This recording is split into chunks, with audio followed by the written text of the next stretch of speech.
Les gars, enfin, voilà le docteur Claudel Nubissi qui attire l'attention du peuple camerounais vis-à-vis de la marmaille que ces gens-là sont en train d'organiser sur nous, le peuple.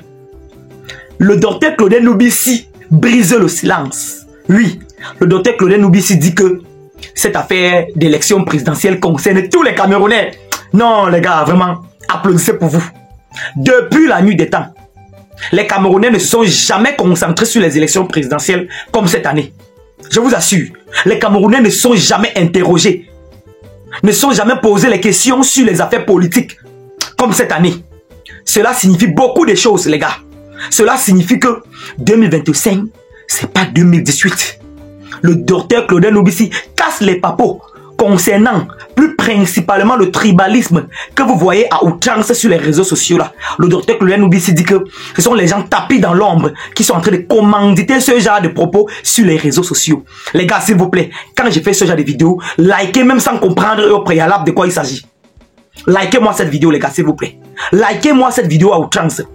Voilà. Les likes sont gratuits, ça ne prend pas l'argent, ça ne prend pas la connexion. Si c'est ta première fois de me voir ici, sache ce que j'ai fait dans le Japon, le Congo, ça, l'actualité du Cameroun est même partout dans le monde. De temps en temps, je touche les sujets politiques. Vous savez que le pays nous appelle. 2025, c'est pas 2018. Les gars, je vous propose de regarder l'extrait complet de cette vidéo. Le tribalisme est une stratégie politique. C'est cynique, mais malheureusement, c'est le game. Je vois trop de personnes pleurer, expliquer comment le tribalisme est en train de détruire notre société, sans comprendre qu'en réalité, c'est une stratégie politique. Faire la promotion du tribalisme représente une stratégie politique redoutable. Et vous ne pouvez pas venir dans un game aussi violent, pleurer tout le temps. Je sais que c'est cynique.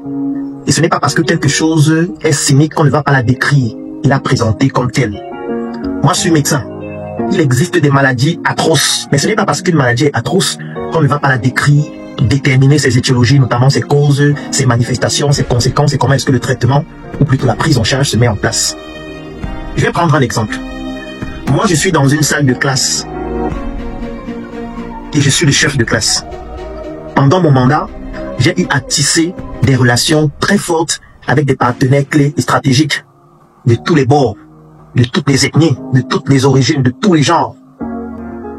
Et ces partenariats que j'ai noués avec ces différentes personnes permettent à chacun des acteurs de la chaîne de pouvoir bénéficier de mon mandat.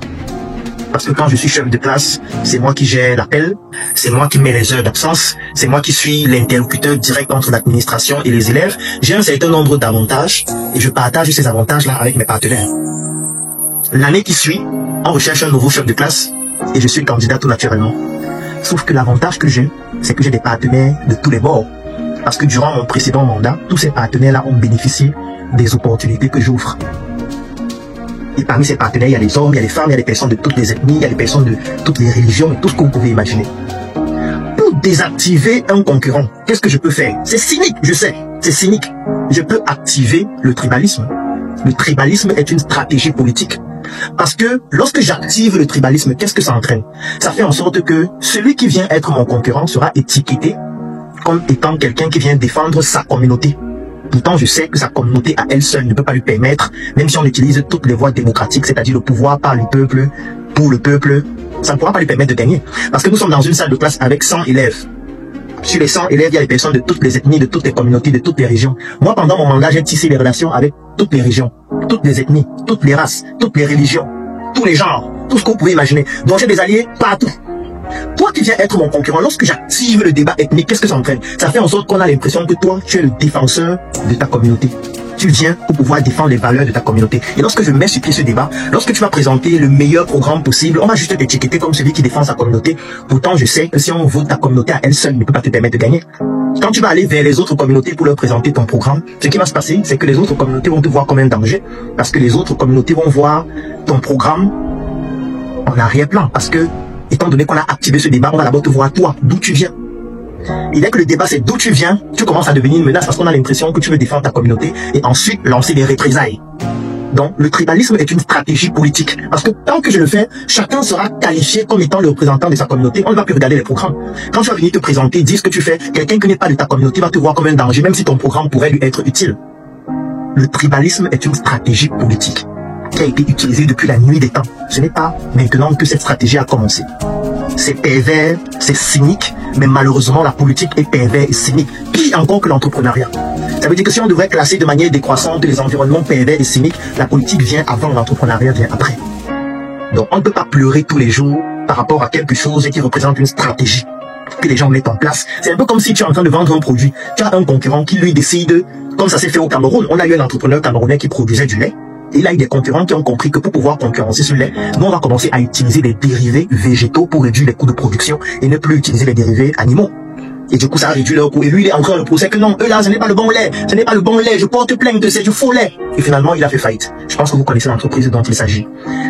Pleurer ne va rien changer parce que plus vous pleurez et plus la stratégie fonctionne. Plus vous pleurez et plus on continue de poser des actions qui permettent d'amplifier le phénomène et de vous disqualifier. Donc sachez-le, le tribalisme n'a rien à voir avec le hasard.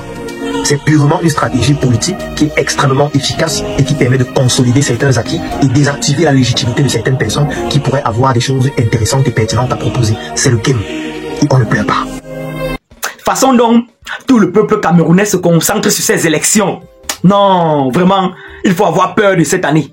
Oui, ça c'est une année décisive pour l'avenir du Cameroun.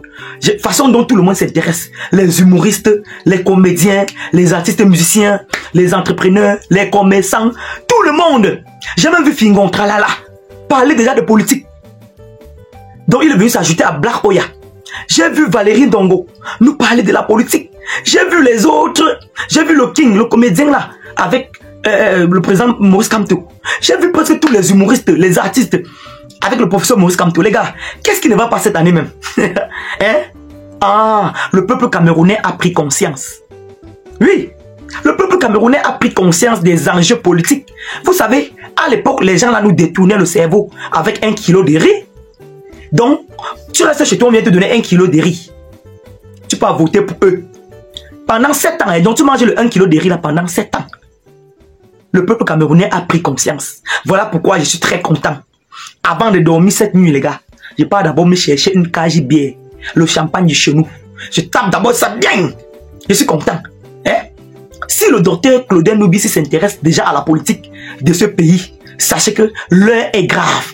Et toi, tu as déjà 21 ans. Tu attends quoi pour aller t'inscrire sur les listes électorales? Je vous ai dit ici que la liste électorale, que vous voyez là, non, autant pour moi, la carte électorale, c'est la seule arme de destruction massive entre les mains des Camerounais, capable de déloger tous ceux qui nous assujettissent, tous ceux qui nous dominent dans ce pays.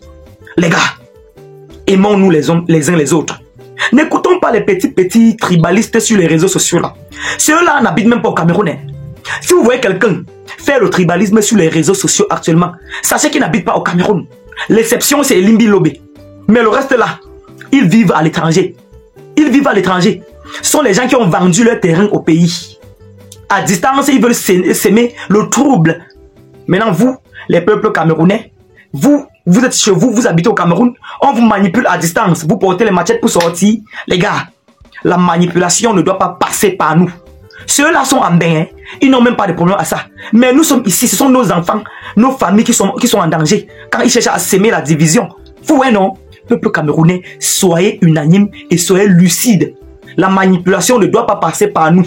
Lancez un coup d'œil sur le profil de tous ceux qui sèment le tribalisme sur les réseaux sociaux là. Ils ne sont pas au Cameroun. Ce sont les étrangers. La plupart des temps, ce sont les déchus de la vie.